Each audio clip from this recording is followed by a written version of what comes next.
Hello बच्चों, let's see question. In one dimension motion, a one program object is at rest. Explains the force of which is linear function and time given as f2t acting in direction of motion. The work done by the force in first 4 seconds is. बच्चों की concept क्या हो गया यहाँ पर? की concept हो गया work done by time dependent variable force. Time dependent variable force.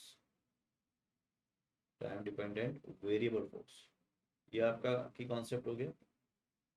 और अगर देखें तो फोर्स क्या दिया आपको, force is equal to 2t। This is key concept. तो हम जानते हैं वर्क डन तो भाई एफ डॉट डी एस का इंटीग्रेशन हो जाएगा आपका, का वेरिएबल है तो ना, मुझे डी एस निकालना है। तो एफ दिया है आपके पास मास इंटू एक्सेलरेशन, और यहाँ से जो एक्सेलरेशन हो गया उसको लिखेंगे हम D V by D T, और एक्सेलरेशन जो हो गया फोर्स बाय मास यानी कि 2t। तो T V is equal to क्या हो गया आपका 2t इंटू डी टी। फिर अपन इसको क्या करेंगे, इंटीग्रेट कर लेंगे और लिमिट लगा देंगे 0 से t। इनिशियल वेलोसिटी कितनी है इसकी, 0, रेस्ट से स्टार्ट हुआ है 0 टू b। तो b इज इक्वल टू क्या हो गया आपका 2t square by 2, that is equal to what, t square. तो b इज इक्वल टू क्या हो गया आपका t स्क्वायर, और इस v को ही हम लिख सकते हैं ds बाई डी टी। तो ds by D T is equal to v, तो ds हो गया आपका t square into D T.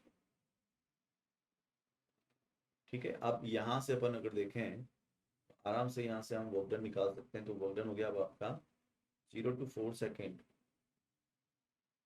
F हो गया आपके पास 2t into T square D T.